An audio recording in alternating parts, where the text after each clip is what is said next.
President Barack Obama won the Nobel Peace Prize in 2009. However, he's led all previous administrations in drone strikes since that time.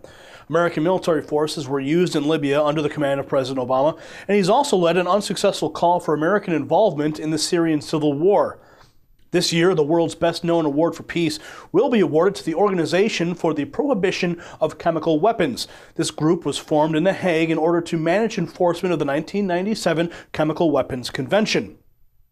This group conducted tests in Damascus after a chemical weapons attack there left around 1,200 people dead. Government and rebel forces blame each other for the massacre, and this was the first time that the OCPW had visited an active war zone. Many people question why the award was not given to Malala Yousafzai, the 16-year-old Pakistani woman who was shot in the head for speaking out in favor of education for women. She remains alive but continues to receive death threats. And a group related to the Taliban said it will continue to try to kill the young woman. The spokesman said that they would be proud to assassinate the teen. Her story is quickly building a network of supporters around the globe. Now, the Nobel Peace Prize is losing prestige among a large segment of the population. Frederick Heffermel is a historian of the famous award. He is the author of The Nobel Peace Prize, What Nobel Really Wanted. Heffermel recently wrote an article on changes in the way the prize is being awarded and is titled, Save the Nobel Peace Prize from Itself. Frederick Heffermel is our guest today on the show. He's joining us via Skype from Norway. Welcome to the show, Frederick. Hello, pleased to be interviewed by you. Now, Frederick, we're going to be talking about the Nobel Prize. What did Alfred Nobel really want the prize to represent? He had a vision, not only of peace, but on how to make peace. And he had a method. Because you cannot really take out one piece like the chemical weapons, which were awarded with the Nobel Peace Prize this year. And they are horrible weapons, but you can't pick a weapon here and a weapon there. It's a whole system that has to be changed. That was Nobel's idea. The countries have to get together and cooperate on a peaceful world order without military. It may sound completely utopian today. We have been terribly more militarized over the last couple of decades than we ever were before. But this was considered sound ideas and even made into a treaty on general and complete disarmament was agreed to by 189 nations, and that's about all the nations there are on this globe, in 1968. In a treaty on nuclear disarmament contained a clause on general and complete disarmament. So we're not seeing that happen. You mentioned that the world has become increasingly more militarized, and then we saw Barack Obama receive the Nobel Prize in 2009. I want to get to that in a minute. But who makes up the actual Nobel Prize committee? Nobel, he entrusted this task to Norwegians. To the Norwegian Parliament was a leading promoter of the peace ideas in the 1890s when Alfred Nobel wrote his will. The will is not for peace. It is for the champions of peace. And that's exactly what I just said about the method. The champions of peace, the peace movement at the time when Nobel lived, was those who sought by huge international conferences, peace congresses, to create an accord. He called it create the fraternity of nations, and this had to him a completely specific meaning of this general and complete disarmament, the agreement on general and complete disarmament, what he called the fraternity of nations. But that phrase has been used to water down the prize entirely, and now the prize is being handed out in all directions, like crumbs thrown to the wind, because there is no idea, no vision on the part of the Norwegian committee. Again, back to that. Well, Frederick, let me just jump in. You mentioned that the prize is basically given out like crumbs to the wind. So let's talk about 2009. President Barack Obama had just taken office just several days, and now he had received the Nobel Peace Prize. And with very little work in the Senate, in the United States Senate, very little work in the Illinois House, why did he receive the Peace Prize? It's for the same reason that Teddy Roosevelt, the American president, sitting American president, received it in 1906. It's that Norwegian politicians love America and American politicians. So there's a very strong trend or attitude in Norwegian politics to believe in military armaments and to serve the U.S. interests, and therefore the highest number of recipients of the prize are certainly Americans, and Obama was the last bad mistake, one of the worst mistakes in the last years. Now, what do you think about the winner that was announced this year?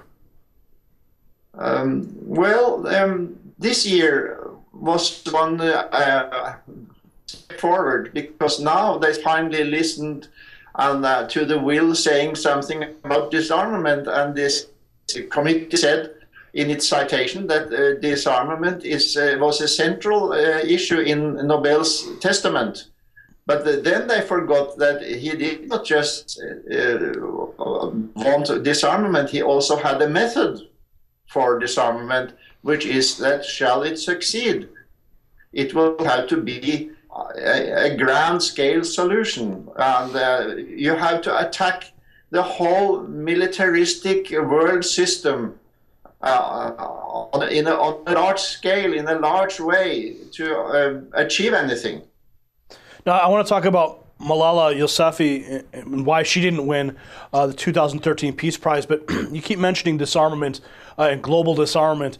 Is that even a realistic option, given the buildup that we see in the wars in the Middle East, the intervention of the United States foreign policy in the Middle East and around the world? Is disarmament actually a feasible option in the world today? I think that most people today will completely be foreign to the idea, and it hardly will penetrate into their mind that the idea cannot at all be seriously meant. And I agree that it is impossible, I would say, but at the same time, it is indispensable. It is so necessary. If we are not able to solve this and realize the fantastic idea that Nobel had for the future of mankind, then I don't think this system represents actually the most urgent threat to the survival of life on the earth. It's an emergency, and those who are realistic, they understand that. Those who are idealistic, believe in ideals, they think that this system gives security, but the military is just an illusion. It comes at an enormous astronomical cost, and it comes with astronomical risk for our future. Let's talk about Yousafzai. Yeah, I think is a remarkable teenager, fantastic, and I think if she ever see this, I'd like to say to her, you just were rescued from being hit by a train at big speed. It would be terrible for a youngster of 16 to have this responsibility on her shoulders to manage all the attention and the things that happen around a Nobel Peace Prize winner. So why didn't she win? Why didn't they select her? Given the given the facts of her personal testimony? I think I think I am not.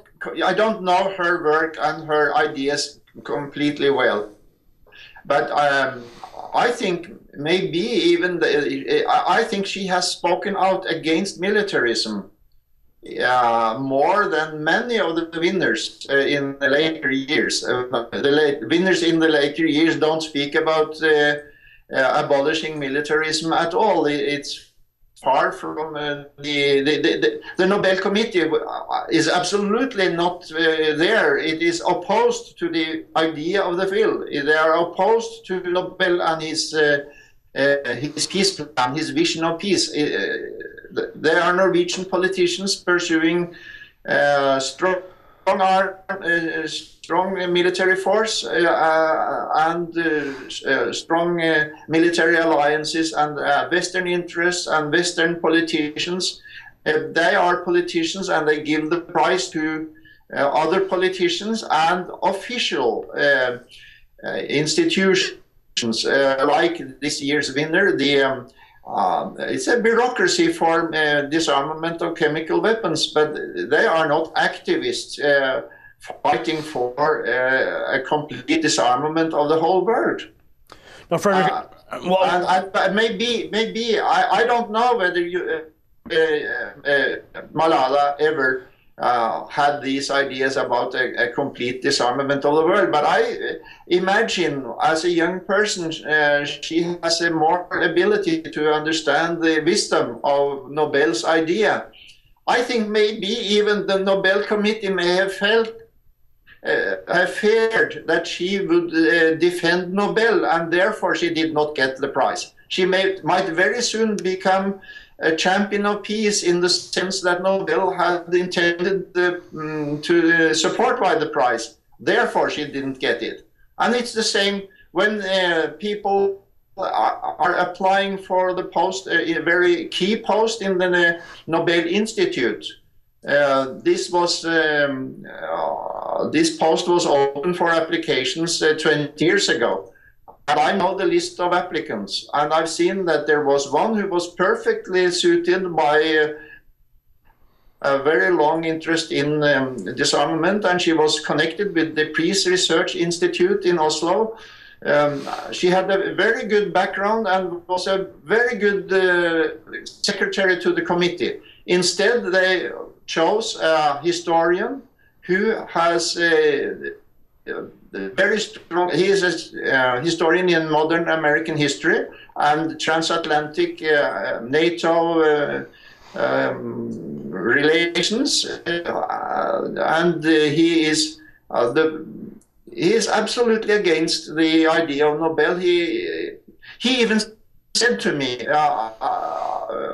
half a year ago that now they are trying to be exempted from control by the authorities. They will be above the law, and the purpose is to not have to pay any attention to Nobel and his intention. They want to be free to do whatever they like. So I said, so you don't want to take Nobel into consideration either? No, no. He said. Well, so Frederick, we're coming up on a break. We're coming up on a break, and the point you're making right now, I want to continue on the other side, because I want you to define what you mean by saying that the award needs to be saved from itself.